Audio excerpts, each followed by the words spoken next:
আইপিএলের একটা মহাবিস্ময় হয়েছিলেন বিরাট কোহলি।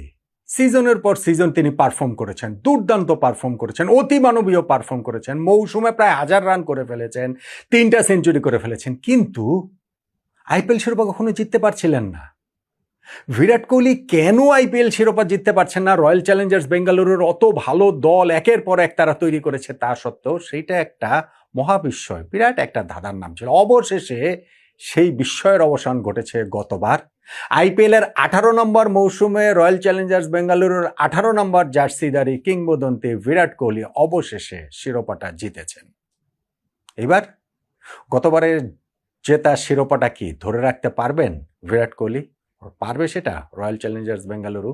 তাদের সামনে কি কি চ্যালেঞ্জটা রয়েছে? টুর্নামেন্ট শুরু হওয়ার আগে একটা ফেভারিট র্যাঙ্কিং তো আমরা করবই, এই যেহেতু টুর্নামেন্টের আগে তো করি, কিন্তু আইপিএলে ফেভারিট র্যাঙ্কিং করাটা ভীষণ রকম চ্যালেঞ্জিং, ভীষণ রকম ঝুঁকিপূর্ণ বটে। কেননা দলগুলোর শক্তি দুর্বলতা খুব যে পার্থক্য রয়েছে তা নয়।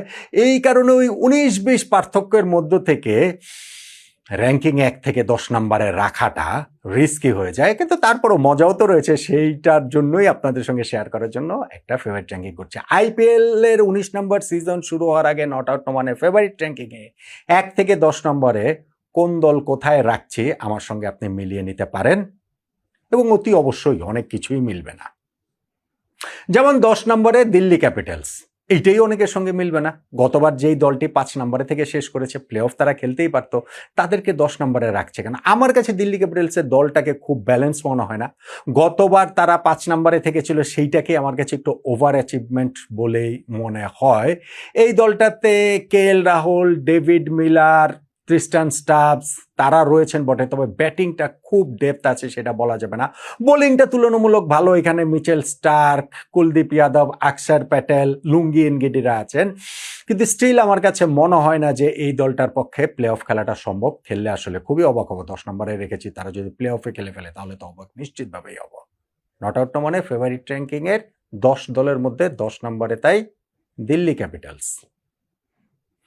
9 নম্বরে গুজরাট টাইটান্স, এইটাও অনেকের সঙ্গে মিলবে না, কেননা গুজরাট টাইটান্স তো গতবার প্লে অফে খেলেছে।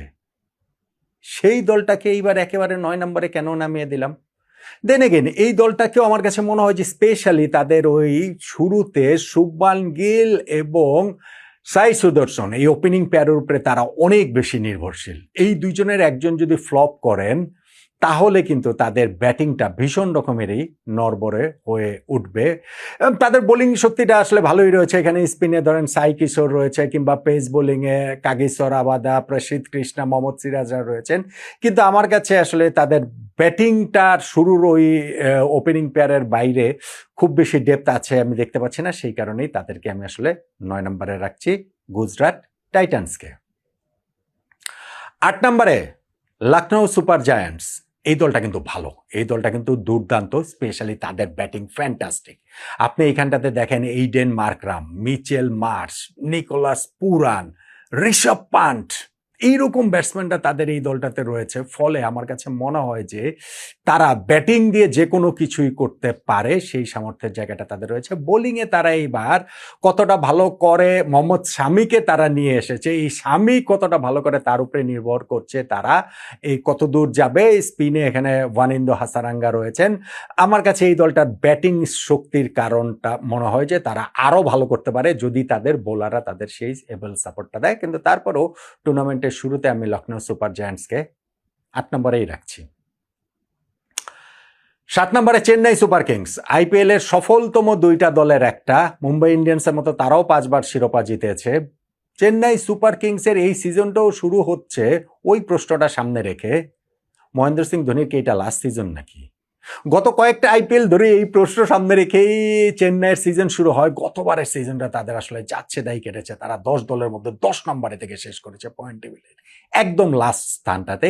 এইবার তারা অ্যাপ্রোচটাতে একটু চেঞ্জ করেছে। চেন্নাই বরাবরই অভিজ্ঞদের উপরে অনেক বেশি নির্ভর করে। এই বছরটাতে তারা তারুণ্যের দিকে ঝুঁকেছে বলে মনে হচ্ছে। হ্যাঁ, এইখানটাতে তারা রবীন্দ্র জাদেজার মতো তাদের কিংবদন্তিকে ছেড়ে দিয়েছে, আবার সঞ্জু স্যামসনকে তারা দলে এনেছে। ভবিষ্যতের মহেন্দ্র সিং ধোনি হয়ে উঠবেন আর কি এই ফ্র্যাঞ্চাইজিটার জন্য, এরকম একটা আলোচনার জায়গাটা রয়েছে। স্যামসন দলে আসাটা, তিনি স্পেশালি যেই ক্রিকেটটা খেলেছেন এই কিছুদিন আগের যে T20 ওয়ার্ল্ড কাপ ভারতের জয়ের পথে, সেখানে প্লেয়ার অফ দ্য টুর্নামেন্ট তিনি হয়েছেন। সো সঞ্জু স্যামসনের দলে অ্যাড করাটা এটা তাদের জন্য নিঃসন্দেহে অনেক বড় একটা প্লাস পয়েন্ট। ঋতুরাজ গায়কোয়াড়, শিবম দুবেরা এখানে রয়েছেন, স্পিনে নূর রয়েছেন, তার সঙ্গে এবার তারা আকিল হোসেনকে নিয়েছেন, সঙ্গে তাদের এই জায়গাটাতে হচ্ছে গিয়ে খালিলও রয়েছেন। আমার মনে হয় যে চেন্নাই সুপার কিংস গতবারের চেয়ে ভালো করবে, তবে প্লে অফে আমি আসলে তাদেরকে দেখছি না, তাদেরকে আমি তাই ওই 7 নম্বরে রাখছি। 6 নম্বরে পাঞ্জাব কিংস, গতবারের ফাইনালিস্ট রিকি পন্টিং এর দল, শ্রেয়াস আয়ারের দল, গতবারের কোর দলটাকেই তারা মোরললেস ধরে রেখেছেন, কিন্তু ও গতবারের পারফরমেন্সটা রিপিট করাটা কি তাদের পক্ষে সম্ভব হবে? এইটা কি একটু টাফ হয়ে যাবে না? তাদের স্পেশালি ব্যাটিংয়ে যদি আপনি বলেন, শ্রেয়াস আয়ারের বাইরে তাদের ওই যে প্রভসিমরন সিং, প্রিয়াংশ আরিয়ার আর রয়েছেন বটে, তবে ব্যাটিংটার অনেকগুলোই লুপহোলসের জায়গা রয়েছে নিঃসন্দেহে। তাদের অবশ্য পেস বোলিং স্পেশালি খুব ভালো। আপনি যদি ওইভাবে বলেন যে তাদের পেস বোলিং অলরাউন্ডার রয়েছে, সেইখানটাতে মার্কো ইয়েনসন, আজমতুল্লাহ, ওমর জাইরা রয়েছেন। এই দলটাতে কিন্তু আমার কাছে মনে হয় যে তাদের পক্ষে মানে ভালো করা সম্ভব। নিঃসন্দেহে তো গতবারের ফাইনালিস্ট, তাদের তো ভালো করা তো অবশ্যই সম্ভব, কিন্তু আমি তাদেরকে আসলে প্লে অফ স্থানের জাস্ট একটু বাইরে আমি 6 নম্বরে রেখেই টুর্নামেন্টটা শুরু করছি এই পাঞ্জাব কিংসকে। 5 নম্বরে Kolkata night Riders, play of স্থানের জাস্ট বাইরে। সেইটা আমি হয়তো রাখতাম না যদি তারা যেই টিমটা তারা স্কোয়াডটা তারা সাজিয়েছিল সেই স্কোয়াড নিয়ে তারা খেলতে পারতো। সেই স্কোয়াডটা তারা একেবারে লন্ডভন্ড হয়ে গেছে, স্পেশালি তাদের পেস বোলিং লাইন আপ। সেইখানটাতে মুস্তাফিজুর রহমানকে তারা পায়নি, ওই জায়গাটাতে ব্লেসিং মুজারাবানিকে নিয়েছে, তারা মাথিসা পাথিরাঙ্গাকে শুরুতে পাচ্ছে না, হার্ষিত রানাকে তারা হচ্ছে সিজনের জন্য পাচ্ছে না, আকাশদীপকে সিজনের জন্য পাচ্ছে না, ক্যামেরুন গ্রিনকে কতটা পাবে সেটা নিয়ে প্রশ্ন রয়েছে। ফলে সবকিছু মিলিয়ে আমার কাছে মনে হয় এই জায়গাটাতে তাদের এই শক্তি ক্ষয়টা স্পেশালি পেস বোলিংয়ে অনেক বেশি হয়েছে। তারপরেও কলকাতা নাইট রাইডার্স তাদের এইখানটাতে ব্যাটিংয়ে ফায়ার পাওয়ার তো অবশ্যই রয়েছে, সেটা ফিন এলেন, টিম সেইফার্ড, ক্যাপ্টেন আজিঙ্কা রাহানে তাদের একটা দুর্বলতার জায়গা হয়ে যেতে পারেন। আবার ভাইস ক্যাপ্টেন ধরেন রিঙ্কু সিং রয়েছেন, যিনি সত্যিকার অর্থে এই টিমটাকে লিড করার যোগ্য। স্পিনে আপনি বরুণ চক্রবর্তীর সঙ্গে যিনি রয়েছেন এইখানটাতে হচ্ছে সুনীল নারিন, স্পিনে অন্যতম সেরা। ফলে সবকিছু মিলিয়ে আমার কাছে মনে হয় যে কলকাতার ওই পেস বোলিংয়ের ওই দুর্বলতার ওই জায়গাটায় ইনিশিয়াল ফেজটা যদি তারা পেরিয়ে যেতে পারেন পাথিরানা আসা পর্যন্ত, তাহলে আমার মনে হয় তারা প্লে অফে খেলবেন। কিন্তু টুর্নামেন্টের শুরুতে আমি কলকাতা নাইট রাইডার্সকে আসলে ফেভারিট র্যাঙ্কিংয়ে প্লে অফ পজিশনের জাস্ট বাইরে 5 নম্বরে রাখছি। 4 নম্বরে আমি রাখছি রাজস্থান রয়্যালসকে। সেই রাজস্থান রয়্যালস এইবার কিন্তু তাদের একে তো ফ্র্যাঞ্চাইজি বিক্রি হয়েছে, মালিকানা পরিবর্তন হয়েছে, সেগুলো তো রয়েছেই। অ্যাপ্রোচটাও হচ্ছে গিয়ে তারা অনেক বেশি তারুণ্য নির্ভর, অনেক বেশি এইখানটায় তরুণদের উপরে তারা নির্ভর করছে। তাদের প্রতীক হয়ে ওঠা সঞ্জু স্যামসনকে তারা ছেড়ে দিয়েছে, কিন্তু নতুন এক তারকা তো তারা পেয়ে গেছে বৈভব সূর্যবংশীর মাধ্যমে। গত বছর আইপিএলেই তিনি তার ঝলক দেখিয়েছেন, এই বছর তার স্থানটা সিমেন্ট করার পালা। ফলে তিনি সেটা পারবেন, এটা মানে ওয়ান অফ এ কাইন্ড। তার প্রতিভা, এরকম প্রতিভা প্রতিদিন দেখা যায় না। সেই বৈভব সূর্যবংশী রয়েছেন, যশস্বী জয়সওয়াল রয়েছেন, সিমরন হেটমায়ার রয়েছেন, তাদের ব্যাটিং কিন্তু আসলে ফ্যান্টাস্টিক, এবং এটা কিন্তু বিস্ফোরক বিধ্বংসী তাদের এই ব্যাটিং লাইন আপটা হয়ে উঠতে পারে। ফলে আমার কাছে মনে হয় যে এই ব্যাটিংটার উপরেই তাদের হচ্ছে গিয়ে অনেক অনেক বেশি, তাদের বোলিং লাইন আপের ওইখানটাতেও তাদের বৈচিত্র্য রয়েছে। আমি এই রাজস্থান রয়্যালসকে তাই 4 নম্বরে রাখছি টুর্নামেন্টের শুরুতে ফেভারিট র্যাঙ্কিংটাতে। টুর্নামেন্টের যখন আইপিএলটা শুরু হচ্ছে ঠিক তার আগে আগে আমাদের এইখানটাতে যখন আমরা ফেভারিট র্যাঙ্কিংটা করছি, সেইখানটাতে যে বাকি আরও রয়েছে 3টা স্পট, এবং সেই 3টা স্পটের জায়গায় শিরোপা জয়ের জন্য আমার কাছে মনে হয় যে ওই দলগুলো আসলে খুবই খুবই কাছাকাছি জায়গাটা থাকবে। আমি 3 নম্বরে যেমন রাখছি সানরাইজার্স হায়দ্রাবাদকে। সানরাইজার্স হায়দ্রাবাদও ভাই একেবারে ব্যাটিং নির্ভর একটা দল, এবং সেই ব্যাটিংটাও কি ব্যাটিং! ধরেন তাদের এখানে Travis Head, Abhishek Sharma, Ishan Kishan, Nitish Kumar Reddy, Liam Livingstone, Heinrich Klaasen, লিভিংস্টোনকে তারা এবার নিয়েছে। সো কি বিস্ফোরক একটা ব্যাটিং লাইন আপ তাদের, এবং এই ব্যাটিং দিয়ে তো তারা যে কোনো প্রতিপক্ষকে দুমড়ে মুচড়ে দিতে পারে। বোলিংয়ের ওইখানে প্যাট কামিন্সকে তার দায়িত্বটা নিতে হবে, এবং তার উপরেই নির্ভর করছে যে কতটা ভালো তারা করতে পারবে। টুর্নামেন্টের শুরুতে তিনি অবশ্য থাকবেন না, কিন্তু গতবার প্লে অফ পজিশনটা তো আসলে ছিল না। সানরাইজার্স হায়দ্রাবাদ 6 নম্বরে থেকে মনে হয় শেষ করেছিল। আমি এবার এক্সপেক্ট করছি যে এই দলটা অন্তত পক্ষে প্লে অফ খেলবে, সেই কারণে টুর্নামেন্টের শুরুতে ফেভারিট র্যাঙ্কিংয়ে সানরাইজার্স হায়দ্রাবাদকে আমি 3 নম্বরে রাখছি। 2 নম্বরে আরসিবি, রয়্যাল চ্যালেঞ্জার্স বেঙ্গালুরু, গতবারের শিরোপাজয়ী বিরাট কোহলির দল। বিরাট কোহলিদের ওই কোর গ্রুপটাতেই তো রয়ে গেছে, তাদের ওই দলটার সঙ্গে ধরেন বিরাট কোহলি, ফিল সল্টের সে ওপেনিং পার্টনারশিপ, সেটা খুব গুরুত্বপূর্ণ। আমার কাছে মনে হয় এইখানটাতে যে অ্যাড হয়েছে ভেঙ্কটেশ আয়ার, গত আইপিএলটা যার খারাপ গিয়েছে কলকাতা নাইট রাইডার্সে, এইবার তিনি কতটা ভালো করেন, আমার ধারণা তিনি তার এইখানটাতে ভালো করারই কথা। রাজাত পাতিদার রয়েছেন তাদের ক্যাপ্টেন, এবং তাদের এইখানটাতে স্পেশালি তাদের পেস বোলিংয়ে জশ হ্যাজেলউড এবং ভুবনেশ্বর কুমার, এই জুটিটা তো আসলে দুর্দান্ত।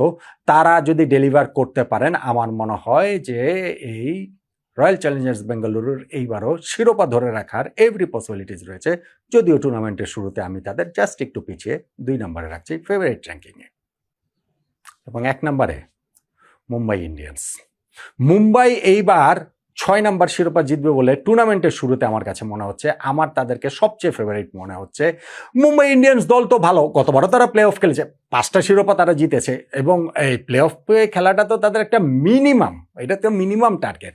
কিন্তু আমার মনে হয় আপনি যে এই দলটা রয়েছে, সেই দলটাতে আপনি যখন বিরাট কোহলি বলছে, রোহিত শর্মা রয়েছেন, রোহিত শর্মার সঙ্গে এইবার তারা কুইন্টন ডিককে অ্যাড করতে পেরেছে এই তাদের ব্যাটিং লাইন আপটাতে। এইখানটাতে তিলক ভার্মা আছেন আপনার হার্দিক পান্ডিয়া, জাসপ্রীত বুমরা, ট্রেন্ট বোল্ট, কি দুর্দান্ত একটা সূর্যকুমার যাদব। এবং এই দলটাকে আপনি আসলে টুর্নামেন্টে যখন শুরু হচ্ছে তার আগে অন্যান্য সকল দল যদি বিবেচনা করেন, সবচেয়ে ব্যালেন্স টিম আমার কাছে এই মুম্বাই ইন্ডিয়ান্সকেই লাগছে। টুর্নামেন্টের শুরুটা তারা বরাবরই আসলে একটু স্লো করে, তারপরে গিয়ে তারা হচ্ছে গিয়ে পেসটা গ্যাদার করে, কিন্তু আমার কাছে টুর্নামেন্টের শুরুতে এই হার্দিক পান্ডিয়া, রোহিত শর্মা, সূর্যকুমার যাদবদের এই দলটা, জাসপ্রীত বুমরাদের এই দলটা, সেইটাকেই শিরোপা জয়ের জন্য এইবারের আইপিএলে রেড হট ফেভারিট বলে মনে হচ্ছে।